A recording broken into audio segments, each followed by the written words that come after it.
El individualismo es la fe pública del capitalismo y en la sociedad de masas.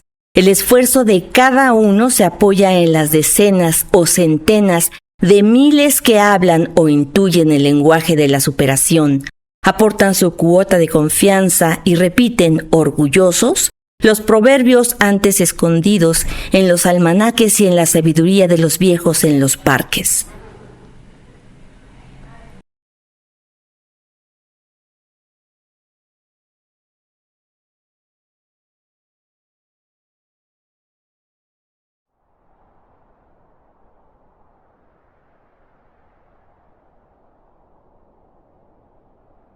Yo recuerdo así que era, no, o sea, yo de chavito, yo nací en el 72, yo a los 8 años, yo no recuerdo estar tragando todos los días un gansito, era quizás cada mes, no es porque no se pudiera, pero simplemente no era costumbre de la casa, ni de mis amigos, ni de mis compañeros de escuela, ni nada. No comíamos de esa forma. O sea, la maldita publicidad, la accesibilidad de la comida chatarra en las escuelas, en las esquinas, o sea, a cada rato, en cada esquina hay una máquina para engordar.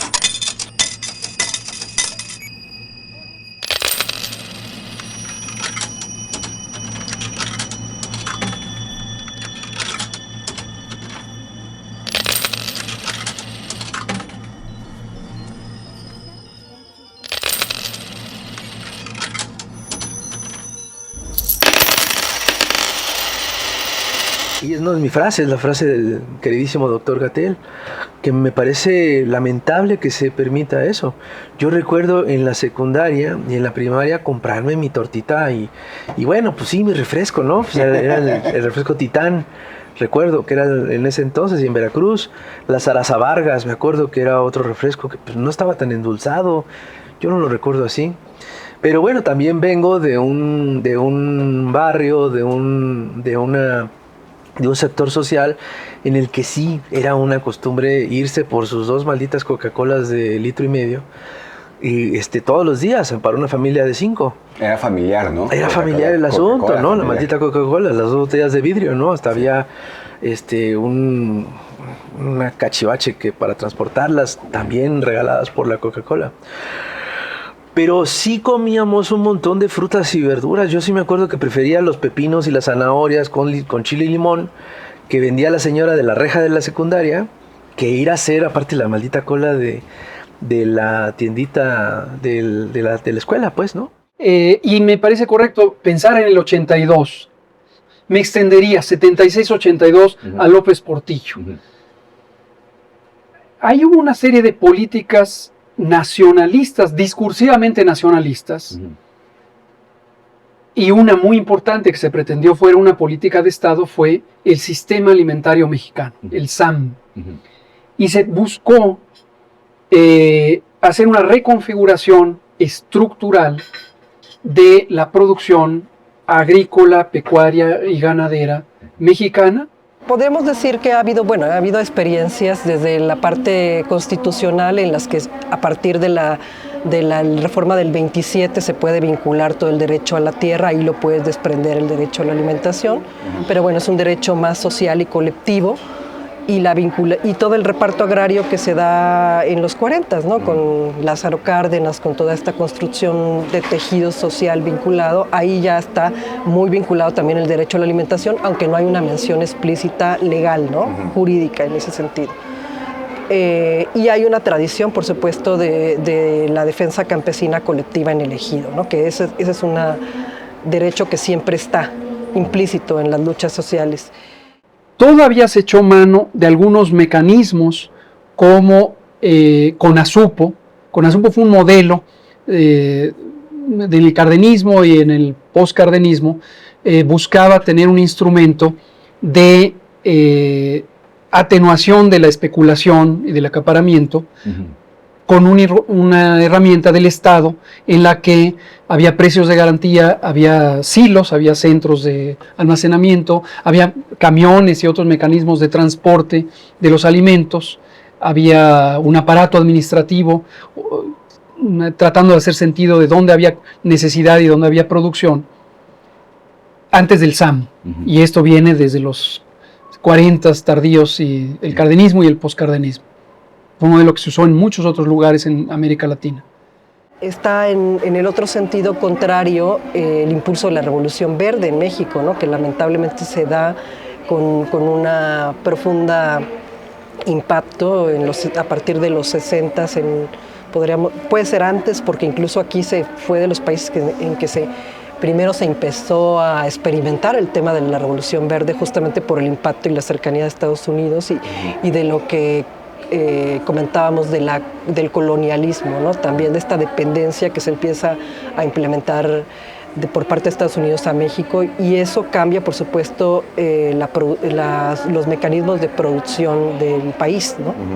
De un sistema de producción de alimentos con base en la utilización de semillas producidas por monopolios transnacionales, la utilización masiva de fertilizantes químicos, la utilización masiva de agrotóxicos, la utilización de agua con alta grado de ineficiencia, en donde entonces lo fundamental es la productividad física de alimentos, pero externalizando o a costa de producir una mayor desigualdad social, a costa de envenenar las tierras, envenenar el agua, a costa de acabar la diversidad biológica, a costa de acabar también con los polinizadores, a costa de la salud de los trabajadores y de los consumidores. Entonces, ese sistema que llamamos la Revolución Verde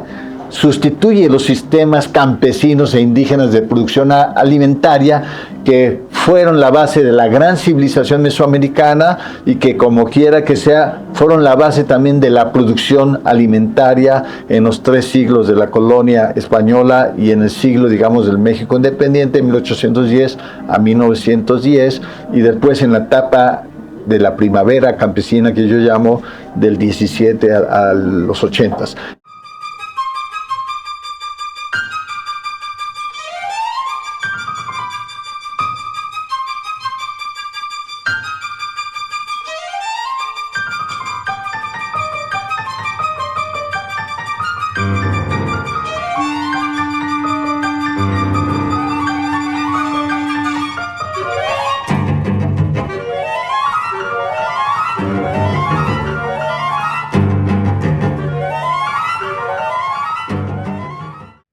Después de la Segunda Guerra Mundial se estandarizan muchos de los modelos alimentarios que tenemos hoy en el planeta.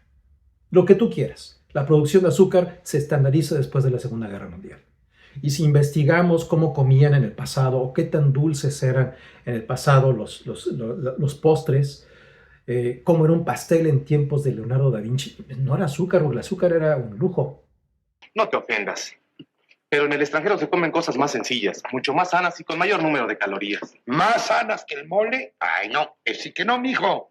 Mire, el mole fue inventado por inspiración divina y está confeccionado con 36 especies de chiles. Por favor, papá, no siga usted diciendo esa sarta de vulgaridades que, amparadas por la leyenda, corren de boca en boca. Definitivamente es un proceso de colonización rapaz, yo diría que comparable a las colonizaciones militares del siglo XVI, XVII, XVIII, XIX y desde luego las contemporáneas, pero es un proceso de colonización económica desde la producción de los alimentos, el control absoluto de los procesos de logística, de distribución, de comercialización, colonización cultural a través de la publicidad, a través del cambio de referentes y colonización desde luego de la mesa y colonización bioquímica, fisiológica de los seres humanos. Pero todavía hay una visión nacionalista, ¿no? O sea, en ese periodo todavía podemos decir que es hasta los 80s cuando ya se viene verdaderamente el impacto a partir de la política neoliberal.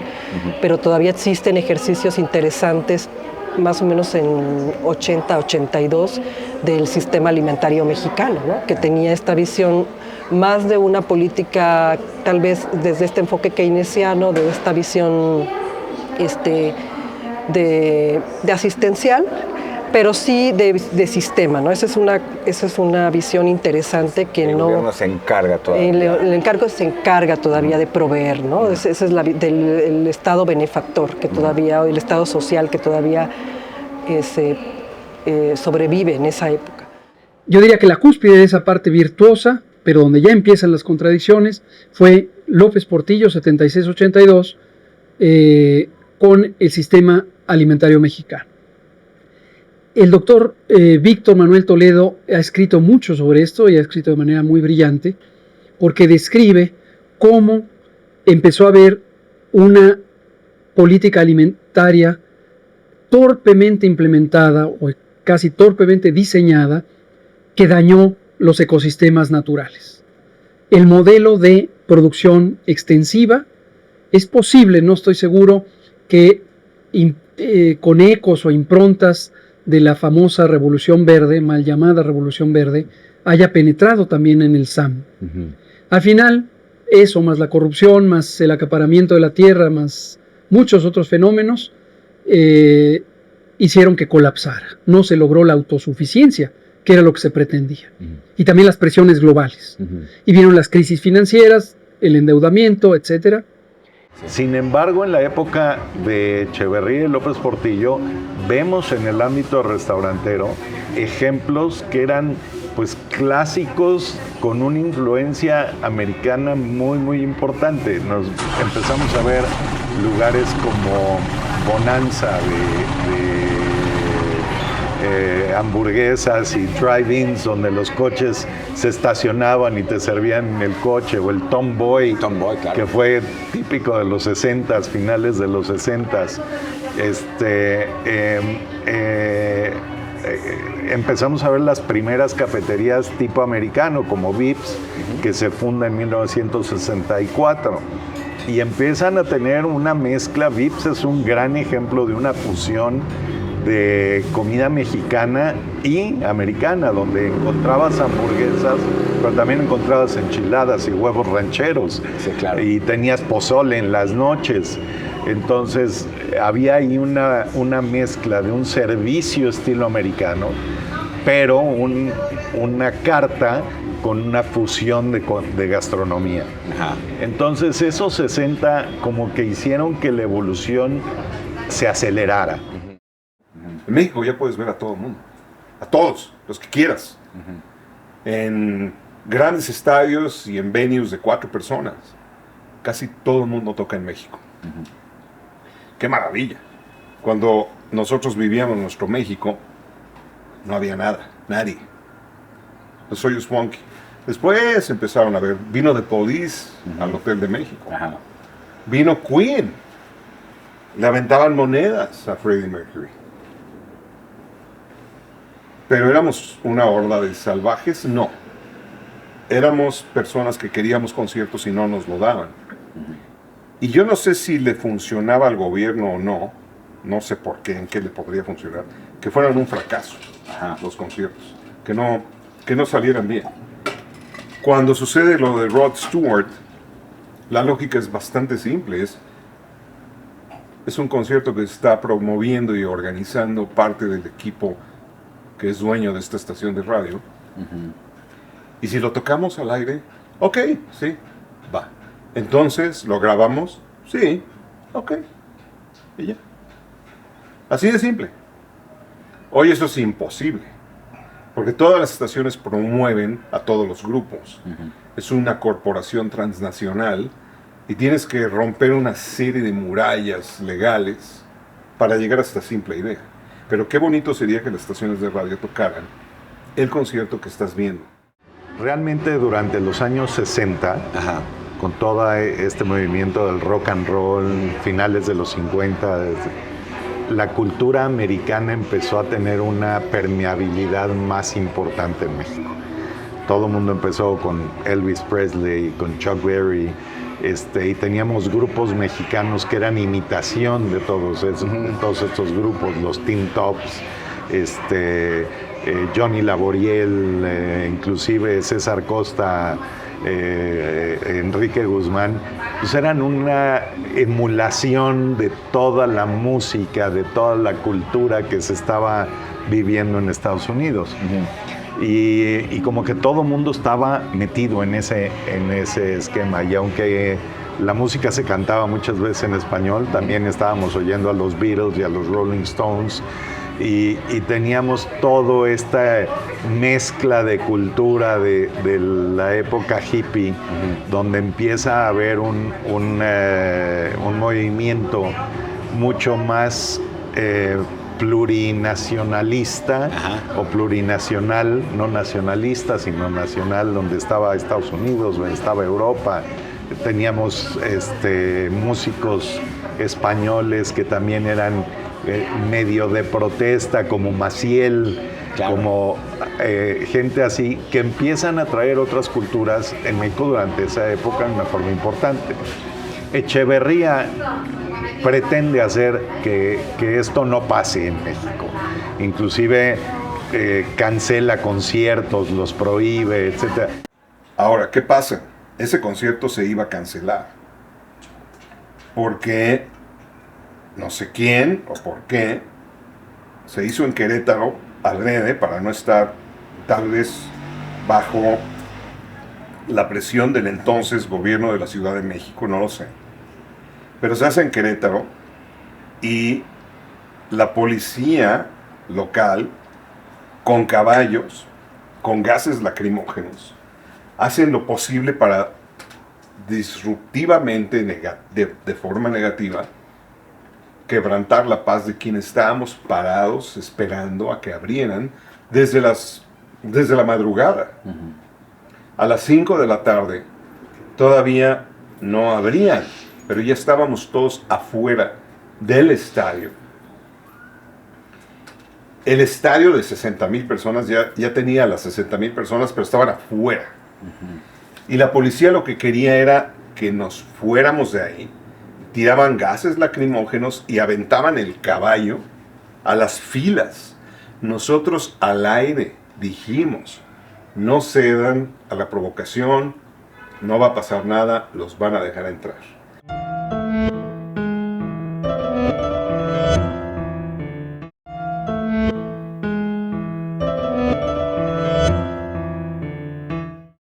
Ahora, yo creo que toda la gente que vaya es necesario que piense que es un evento en el cual tenemos que tener respeto por los demás, respeto a las autoridades, respeto al lugar donde se va a presentar este artista, y con esto pues yo creo que las cosas van a salir muy bien, ¿no?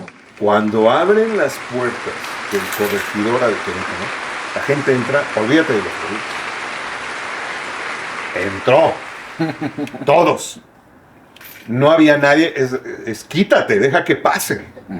Todo el mundo se metió a donde pudieron. Y cuando se dieron cuenta de que de las gradas podían pasar a la cancha, hubo individuos que se brincaron.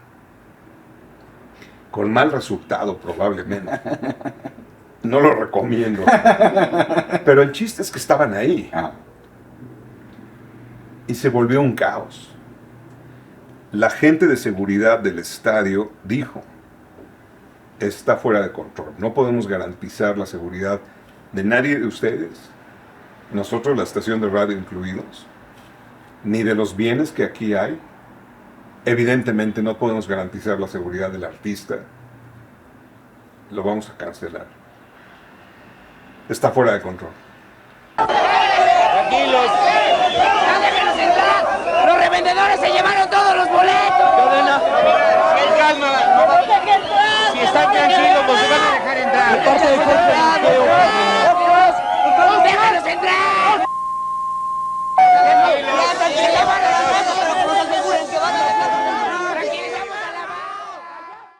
Y llega el manager, estaba ahí el manager de Rod Stewart, gracias a Dios. Y en ese entonces, olvidé el nombre del manager, le voy a preguntar, ahora que lo vea. Y me dice, this is fucking rock and roll. We are not canceling. We are fucking staying. Y hubo dos personas que eran como ángeles que aparecieron ahí. Dijo, Nosotros nos encargamos. O sea, consiguieron una ambulancia. Porque no había ni manera de entrar. O sea, era tal el marasmo de gente que no tenías manera de entrar. Hubieran matado a Rod Stewart si se les ocurre hacerlo caminar un pequeño tramo. No meten a una ambulancia y entra la ambulancia y la sirena y se empiezan a abrir, se empieza a quitar un poco la gente. Y ya que está en el backstage, se sube y en el momento en que se sube y empiezan a tocar, fue como un evento, no sé, sobrenatural, supernatural. Todo el mundo entendió. Empezó la música, la gente comenzó a cantar, se sabían todas las canciones. No sabes lo que es escuchar a 60,000 cabrones cantando. Yo creo que cuando mucho él había visto juntas 25,000, si un día le fue muy bien. Abre, se sube en completo caos y hay 25,000 personas. Digo, 60,000 personas. ¿Qué policía qué hicieron? No sabría decirle, señor. No traía boleto. ¿Andrés? No traían boleto. O sea, se metieron sin boleto. Por eso se le está deteniendo, viene mucha gente también. Se saben todas las canciones. Canciones que ni yo me sé. Digo, pero ¿cómo? ¿De dónde? Entonces, la conexión, la gratificación fue tan real, tan instantánea, tan profunda, que hubo paz. De ahí hasta que se acabó. Y que se fueron, y cómo salieron 60,000 almas de ahí, solo Dios sabe. Porque era todo un desmadre. Los estacionamientos, pero ya estabas drenado. Oye, casi los 60,000 estaban ahí desde las 5 de la mañana. Habremos salido a la 1, 2 de la mañana, yo no me acuerdo. Fue una locura. Salías agotado, yo me quedé dormido del camino de regreso de Querétaro. Pero dormido como si fuera un bebé, de que estás drenado, agotado de la adrenalina, el esfuerzo, el sol, el cansancio, el susto. Todo. Entonces, yo creo que por eso Rod Stewart quiere regresar ahí. Yo estoy seguro de que no se ha olvidado de eso. Yo estoy seguro que él quiere ver otra vez 60,000 personas ahí. Y eso sería increíble.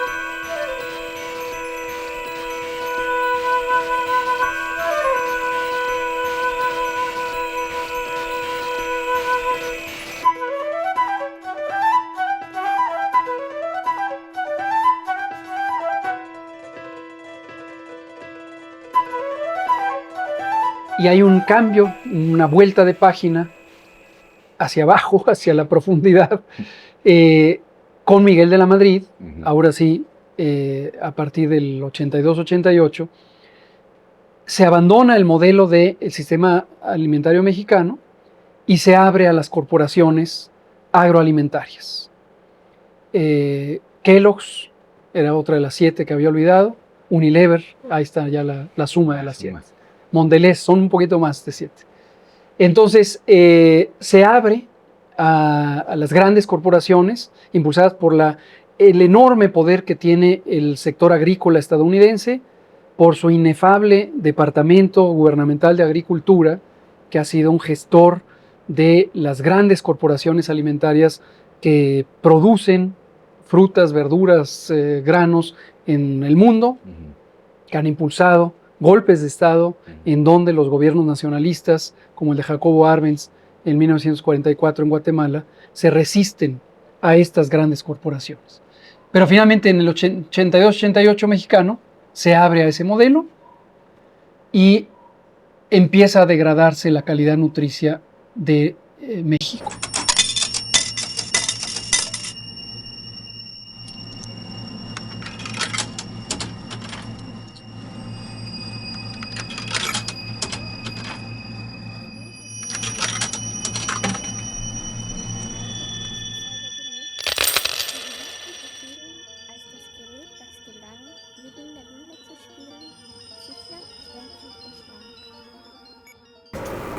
El proceso no hace sino avanzar, concentrando la riqueza, erosionando el medio ambiente, desplazando la capacidad del campo mexicano, y en eso me refiero no solo a los ecosistemas o la tierra y el aspecto físico, sino a las personas. Después de la revolución se proyectó al campesino en la pintura de una manera mucho más fuerte, en estas ganas de demostrar de dónde veníamos recientemente como país. Pero como van transcurriendo los años, el campesino empieza a desaparecer y su papel lo ocupa el obrero. O si quieres unos jaqueques. Entonces la idea de progreso que tenemos en México en ese momento es la que tienen todos los países en el mundo. De las máquinas, del control del átomo, como está en el mural de Diego Rivera en Bellas Artes, y empieza a desaparecer el campesino, como también empiezan a desaparecer muchos elementos culinarios, pero quedan gestos. Un gesto, no me acuerdo el título de la película, pero es Luis Aguilar. Luis Aguilar viene de un rancho o de un pueblito y se va a estudiar a Estados Unidos, y cuando regresa le dan un jarrito, y agarra el jarrito y dice: ¡qué rico! ¿Cómo se llama esto? Atole. Ah, atole. Y le dicen: se le olvidó el nombre, pero no el meneadito, ¿verdad? Y eso creo que representa mucho lo que decías hace un momento de los capulines, ¿no? Se nos están olvidando las cosas que siempre han estado dentro de nosotros y que las reconocemos y nos preguntan, pero que no nos preocupa porque siempre han estado allí, y el problema es que un día nos vamos a dar cuenta que no están. El cine como tal es el reflejo, retrata, nos muestra nuestras costumbres, la idiosincrasia, la forma de ser. Ya en la época de color se retoman los temas de la política en la comida con Calzón sin inspector de Alfonso Arau. Sí, claro, que además es una tragedia nacional, ¿no? Es el retrato. Es basado en unas historietas, porque la gente les dice cómics, pero en estas historietas que hacía Rius, me parece, Rius, muy populares. Los agachados. Los agachados. Es uno de los personajes de los agachados. Y Arau hace Calzón sin inspector, y ahí sale Don Perpetuo. Ajá. Si no me equivoco, era Pancho Córdoba, ¿no? Sí. Y ahí se ve igual la tradición de las comidas, las campañas políticas que se hacían, ¿no? de la época. Simplemente somos unos curiosos, como lo fue nuestro maestro Rius, ¿no? Y gracias a esa curiosidad es que también hizo toda la serie de libros que hizo, ¿no? Más de 120 libros hecho. Y uno de ellos era el de La Paz es Primero,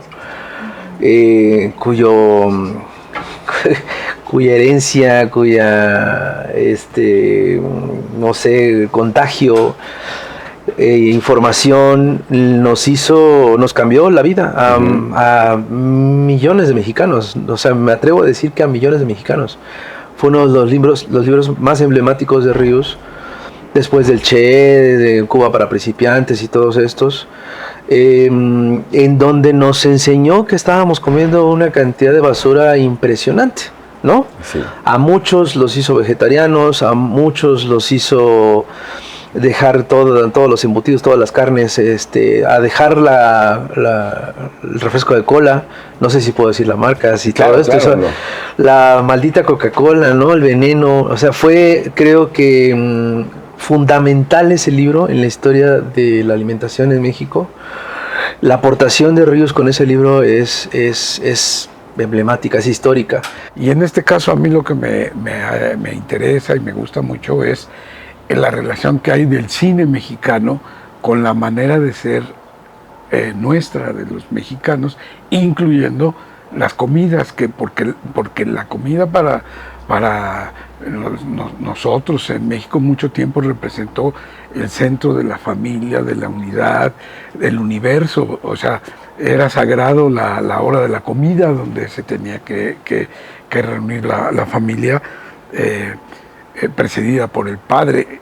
Me refiero a la imagen que las películas mexicanas nos dieron mediante películas como Una familia de tantas, o las películas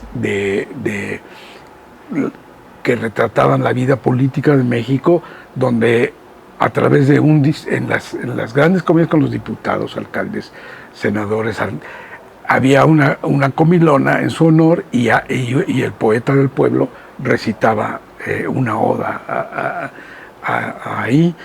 Y más adelante el mismo cine nos mostró en la modernidad de la vida cómo fueron cambiando esas costumbres. Incluso ya empezamos a ver las cosas de la comida rápida o de la calle, de las taquerías, de las fondas. ¡Tacos de puerco y pesca! Ay, señor Don Sapo, ¿cuánto bailan los taquianos? ¿A pesar? ¿A pesar? ¿Y no hay de a 20? ¿De a 20? ¿A poco cree usted que la carne me la regalan o qué cosa? ¿Y a poco cree usted que el hambre la compré o qué cosa? Otro elemento también asociado con esa colonización, pero en el campo cultural, está impulsado principalmente por la publicidad comercial. En radio, televisión, anuncios espectaculares, por donde sea. Internet. Y también desde la primera infancia está presente la publicidad, y esto es verdaderamente perverso. Quizá quienes tenemos más de 40 años, 50, lo normalizamos en su momento, cuando empezó la gran penetración, la gran invasión publicitaria en los años 80 del siglo pasado, de la propaganda comercial con todos los eslóganes asociados a los productos ultraprocesados. Pero ahí nos dominaron en términos de las expectativas de qué es correcto comer, qué es aceptable, qué es bien visto. Lo primero que dijimos es la colonización del sentido del gusto, y es qué sabe rico. Ahora es la colonización de qué es bien visto.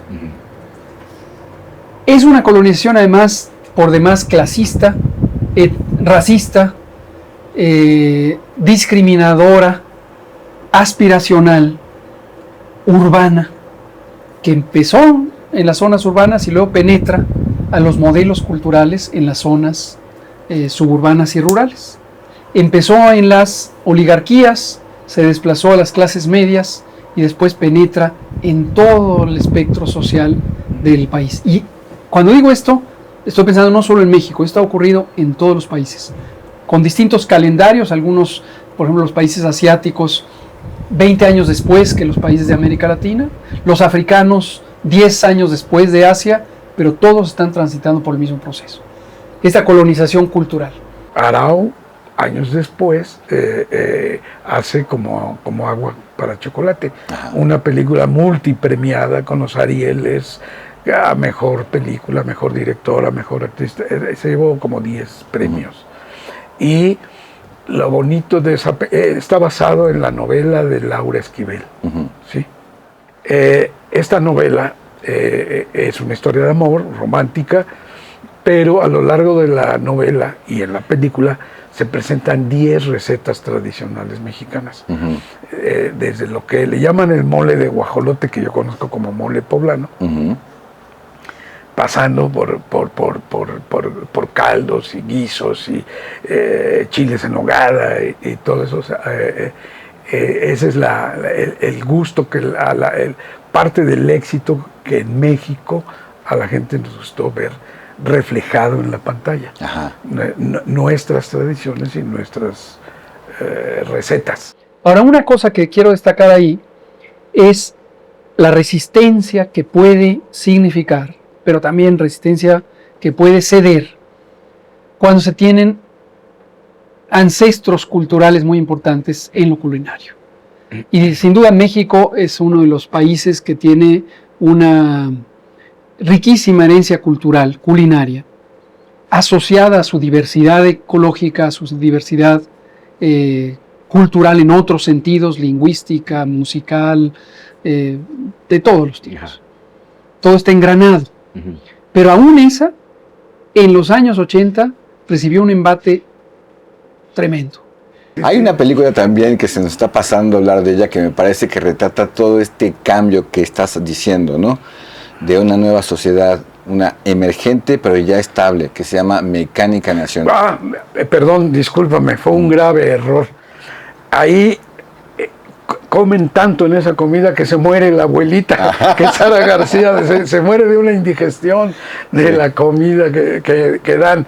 Y hay dos tipos de comidas. En esa película sí hay una diferencia de clases sociales. Los ricos, que ponen su mantel para el picnic. Son unos atascados, que ¿no? son unos atascados, y es Héctor Suárez, si mal no me recuerdo. No, Héctor Suárez es el judicial. Es el que está con la chica comiendo en el mantel y eso. Y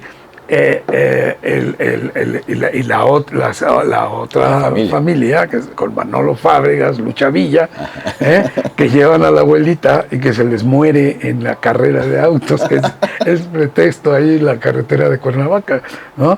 Entonces, Mecánica Nacional ahí es el gran reflejo de la sociedad contemporánea de la época, con sus costumbres de comer y sus costumbres sociales de la época. Y en esa película influyeron mucho dos gentes muy preparadas y muy capaces. Luis Alcoriza y Paco Ignacio Taibo, padre. No hay como la hospitalidad mexicana. Bien dicho, bien. Muy bien, mi mayor.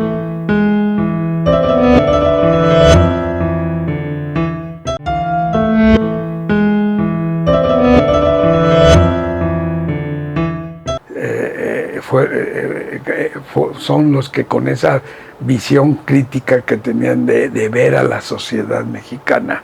Y los dos eran de origen español y venían, entonces tenían una capacidad para retratarnos que nosotros a veces ya no damos importancia a detalles que son comunes para nosotros, son naturales, y ellos con otra visión magnificaban el carácter del mexicano en esa película. Los propios modelos culturales de la publicidad de la industria chatarra, de la industria de los productos procesados, también por eso se ha empeñado en estigmatizar, despreciar, ridiculizar a los modelos culturales autóctonos.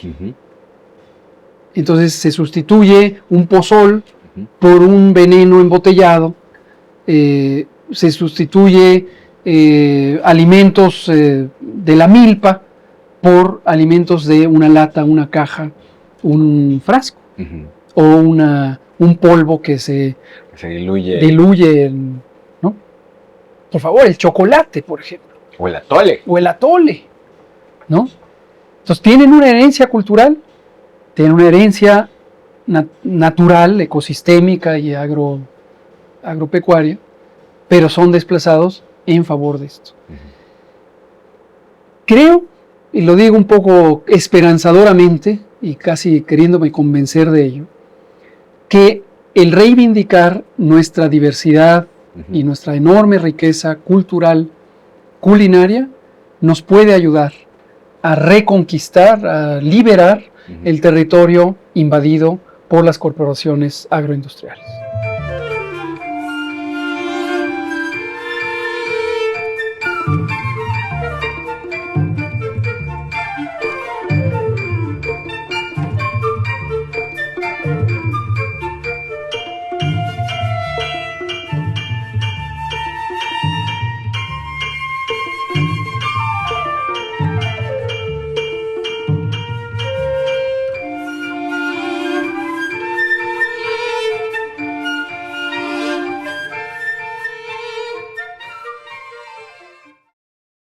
En el cine no veo México siendo un productor de café. Ese es un dato interesante porque eso lo descubrí en los años 90.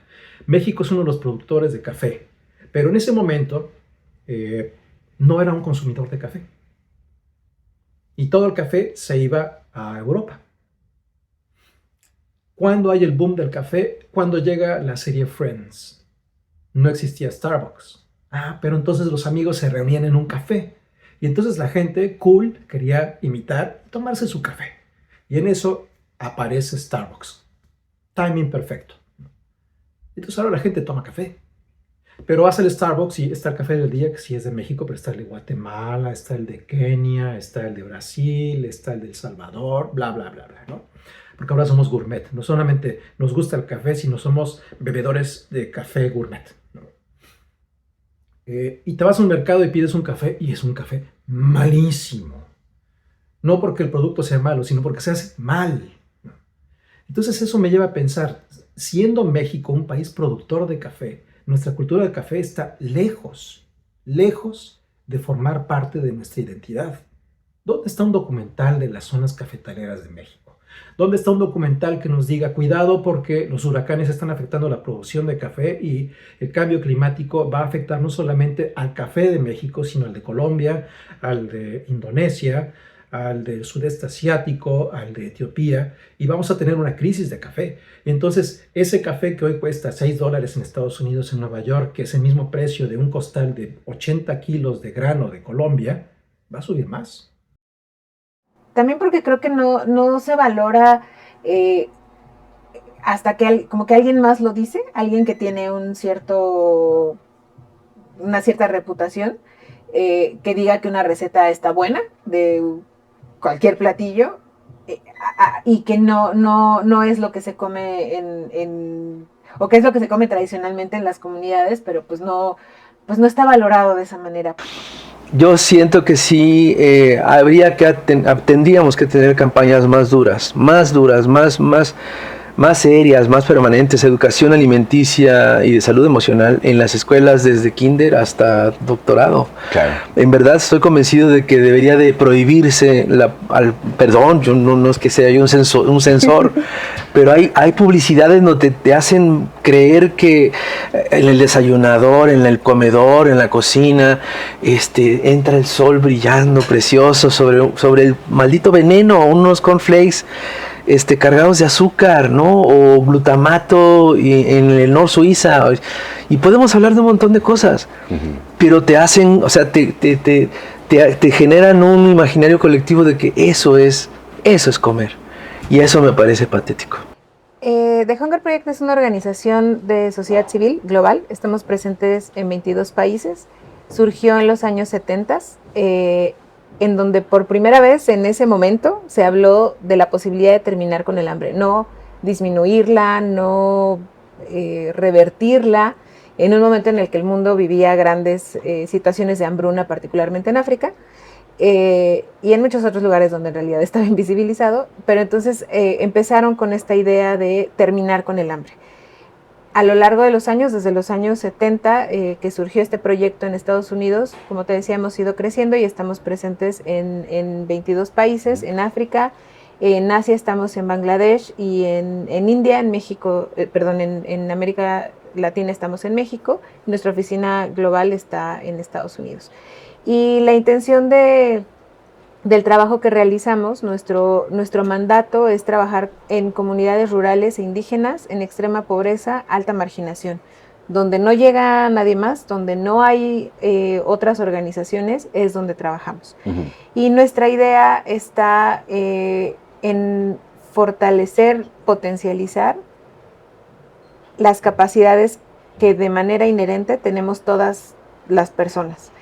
No trabajamos bajo una perspectiva de proveer solamente aquello que está faltando, en el sentido de tienes hambre, te damos alimentos, sino de ir a las causas profundas, más profundas, que generan que exista hambre y pobreza, ¿no? Nuestra apuesta política es entender que actualmente, o parte de entender que actualmente tenemos, se producen suficientes alimentos para alimentar a los casi 7,000 millones de habitantes que somos actualmente. Se producen suficientes alimentos para eso. Sin embargo, más de 900 millones de personas, de acuerdo con cifras de la FAO, sufren o viven en inseguridad alimentaria. ¿Por qué pasa esto? Responder esa pregunta te lleva a conocer que no se trata de una problemática que solamente se solucione con aumentar la producción, porque producción hay, sino que hay detrás dinámicas políticas, dinámicas sociales que generan esta desigualdad en la distribución de los alimentos, y entonces provoca también que los alimentos principalmente sean vistos como una mercancía. Si tú tienes dinero, puedes acceder a alimentos, puedes comer. Si tienes pocos ingresos, tienes una posibilidad más limitada de acceder a alimentos y no puedes comer, cuando en realidad la alimentación es un derecho humano fundamental reconocido por varios instrumentos internacionales, y en el caso de México muy recientemente que tenemos una ley en donde se explica o se ponen las condiciones para que este derecho humano pueda ser exigible a los gobiernos. Es una responsabilidad del gobierno garantizar que todas las personas tengan una alimentación adecuada y sostenible. Y adecuada entendiéndola en un sentido amplio, que sea suficiente, que sea nutritiva, que no haga daño, que sea inocua, pero también que sea culturalmente pertinente. Me parece una bajeza de sobre todo los gobiernos y la clase política en general, que de repente con el hambre hacen campaña, y con el hambre determinan culturalmente para mí las artes y la cultura deberían ser parte de la canasta básica. Las artes y la cultura son como la salud, la educación, la salud y el deporte, para mí son lo mismo. Los países que tuvieron gobiernos de izquierda exitosos a través de revoluciones o a través de ideas que partieron épocas, lo entendieron, y tenemos periodos y tenemos dramaturgos y tenemos músicos y tenemos gente extraordinaria gracias al resultado de que esos países invirtieron en sus artes, en su cultura, y la libertad que sentían las personas no solamente era de ya poder comer 3 veces al día, sino era de poder tener la idea de ser libres y de tener elección, de tener referentes para decir ahora como esto y ahora como esto. Actualmente, ese chantaje, esa precarización de la que hablas, de decir solo me queda hacer esto porque si no, no como, precariza incluso la reflexión, te hace depender de un solo partido, de quien tenga el poder, de quien lo ejerce y de quien te puede alimentar. Se convierte en un chantaje. Sí, nuestro trabajo busca romper resignaciones, que las personas no piensen que el contexto que les rodea y la historia que tienen, como si mi abuelo vivió de esta manera, mi papá vive de esta manera, yo no tengo elementos para decir que yo puedo vivir de manera diferente. Sí tenemos experiencias con cooperativas de mujeres, con comunidades que han definido qué es lo que es la autosuficiencia para ellas, no solamente alimentaria, sino más amplia, o sea, autosuficiencia entendida como que estén organizadas, que tengan la capacidad de decidir, de enfrentar ciertas problemáticas, de conectarse y de exigirle a sus gobiernos, en este caso comunitarios, algunos tradicionales, municipal, que es el nivel de gobierno más cercano a las personas, que puedan tener una economía basada en principios de economía social y solidaria, que puedan decir que generan ingresos, que los utilizan o que tienen un destino social, o que tienen identificados proyectos sociales a los cuales quieren destinar sus ahorros, sus dineros, y que puedan vivir una vida pues más feliz, ¿no? Digna, basada en derechos, que no se asuman como beneficiarias o beneficiarios, sino que se asuman como ciudadanas y ciudadanos que tienen el derecho de exigir no un servicio público como puede ser el agua o incluso la alimentación, la provisión de alimentos, sino que están exigiendo un derecho.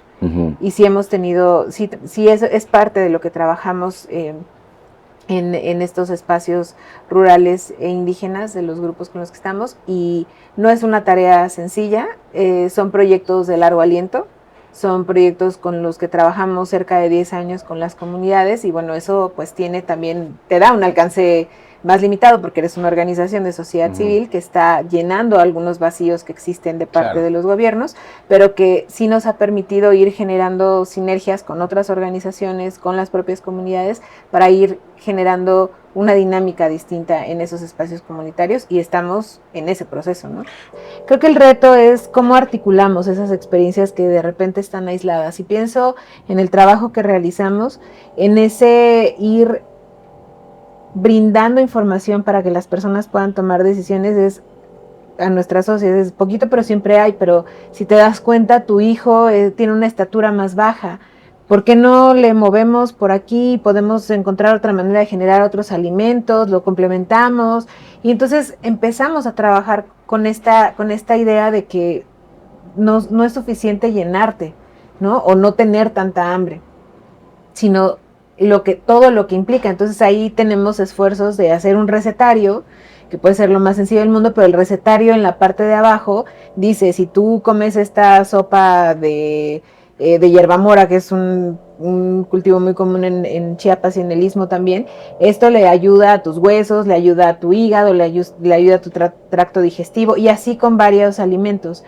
Eso nos permite tomar decisiones, porque somos personas consumidoras y el consumidor, quienes consumimos tendríamos que tener esa información. Y no va más allá del etiquetado, que eso también es una cosa muy, muy positiva. También tenemos ejercicios de ese estilo con los grupos, como de ante la cada vez más evidente doble, triple carga de malnutrición, porque son personas que tienen, hacemos como parte de los proyectos una prueba rápida de hemoglobina, peso, talla para las niñas, niños, y vemos que están en una situación de desnutrición leve o en algunos casos severa, pero al mismo tiempo tienen una tendencia a estar en sobrepeso, ¿no? O sea, pesan más, pero no están bien alimentados. Eso también genera una serie de problemáticas muy complejas. Entonces empezamos a dar esta información para decir cómo podríamos tomar otras decisiones. ¿Qué tal si te ahorras lo que viene lo que vas a comprar en la tienda, que además tiene estos sellos que te pueden generar esto, y la sopita que está así y tal? Pues mira, estos son los beneficios que puede tener. Y he aquí, ante mí, el círculo infranqueable.